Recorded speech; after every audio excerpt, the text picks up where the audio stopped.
며칠 전 운동장 위를 날아오르던 드론 이야기를 했었다. 아이들은 땅 위에 서 있었지만 시선은 이미 하늘에 가 있었다.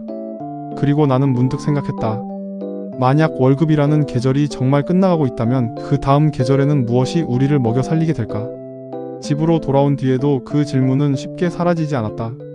책을 읽다가도 문득 떠올랐다. 길을 걷다가도 생각났다. 농업 문명은 땅을 가진 사람이 부를 얻었다. 산업 문명은 공장과 자본을 가진 사람이 부를 얻었다.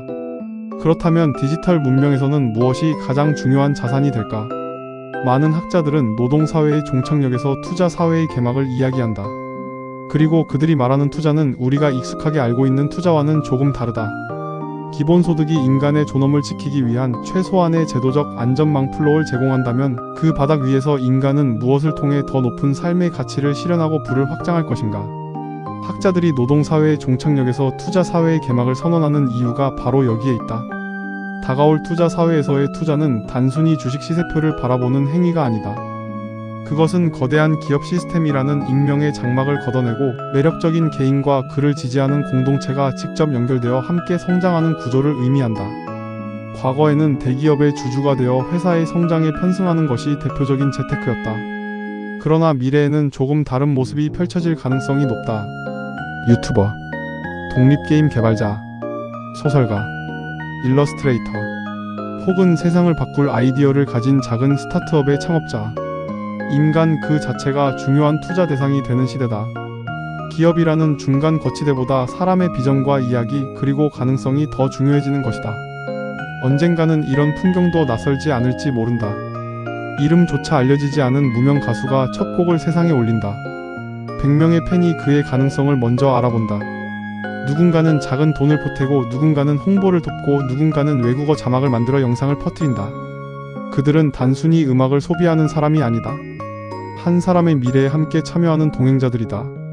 그리고 10년 뒤 그 가수가 세계적인 스타가 되었을 때 가장 먼저 그의 가능성을 믿었던 사람들이 성장의 열매를 함께 나누게 된다면 어떨까? 팬은 소비자가 아니라 동업자가 된다. 창작자는 거대 기획사의 소유물이 아니라 수많은 지지자와 함께 성장하는 공동의 프로젝트가 된다. 최근 학계와 산업계에서 이야기하는 프로토콜 경제나 토큰 경제 역시 결국은 이러한 방향을 향하고 있다. 기술의 이름은 어렵다. 하지만 본질은 의외로 단순하다. 사람이 사람의 가능성을 알아보고 응원한 만큼 정당한 보상을 받는 구조. 거대한 플랫폼이 모든 가치를 독점하는 것이 아니라 창작자와 공동체가 함께 성장의 과실을 나누는 구조다. 이러한 변화가 현실이 된다면 경제와 문화의 모습도 크게 달라질 수 있다. 피지컬 AI가 규격화된 상품을 끝없이 생산하는 시대가 오면 인간이 기계와 생산성 경쟁으로 승부하는 것은 점점 어려워진다. 그러나 역설적으로 로봇이 많아질수록 인간만이 가진 고유한 가치는 더 비싸질 수 있다. 복제할 수 없는 개성, 대체할 수 없는 경험, 그리고 한 사람만의 이야기. 예전에는 사람들은 쓸모있는 제품을 샀다.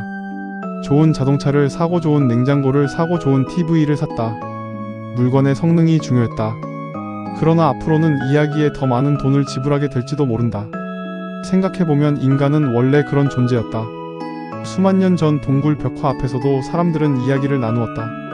밤하늘의 별자리를 바라보며 신화를 만들었다. 역사와 종교, 예술과 국가 역시 거대한 이야기 위에서 만들어졌다. 인간은 언제나 보이지 않는 서사에 이끌려 움직여왔다. 그런 점에서 AI 시대의 경쟁력은 의외로 가장 오래된 곳에서 나올지도 모른다. 기술이 아니라 인간, 정보가 아니라 공감, 상품이 아니라 이야기 말이다. 이러한 문명적 대전환의 길목에서 한국이라는 나라가 가진 가능성은 유독 흥미롭다. 돌이켜보면 우리는 참 묘한 궤적을 걸어온 나라다. 전쟁의 폐허 위에서 출발했다.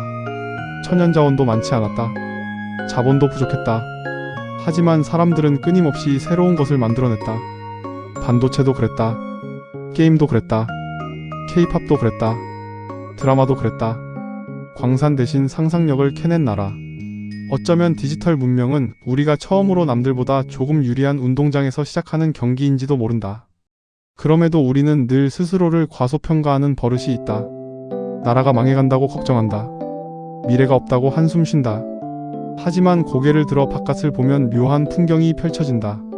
전 세계 사람들이 한국 노래를 따라 부른다. 한국 드라마를 밤새 정주행한다. 한국 음식점을 찾아 긴 줄을 선다. 한국 화장품을 사용한다. 한국어를 배우려고 한다. 어쩌면 우리는 우리가 가진 가치를 가장 늦게 발견하는 사람들인지도 모른다. 마치 비 오는 날 튼튼한 우산을 들고 있으면서도 계속 비를 맞고 있다고 투덜거리는 사람처럼. 물론 다가오는 디지털 문명과 AI 문명이 온통 장밋빛 미래만을 약속하는 것은 아니다. 인류 역사에서 새로운 문명이 등장할 때마다 커다란 혼란이 뒤따랐다. 농업 문명이 시작되자 땅을 둘러싼 전쟁이 벌어졌다. 산업혁명이 시작되자 기계 일자리를 빼앗긴 노동자들이 망치를 들고 공장으로 향했다. 다가올 AI 시대 역시 예외는 아닐 것이다. 양극화와 혼란, 새로운 기회와 새로운 좌절, 그 모든 것이 한꺼번에 밀려올 가능성이 높다. 누군가는 변화 속에서 새로운 길을 발견할 것이다. 누군가는 익숙했던 질서가 사라지는 모습을 보며 불안해할 것이다. 그러나 한 가지는 분명하다. 세상의 거대한 톱니바퀴는 이미 움직이기 시작했다.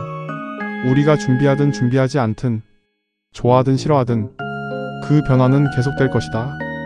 산책을 마치고 일어서던 그날, 운동장 위를 날던 드론은 어느새 처음보다 훨씬 높은 곳까지 올라가 있었다.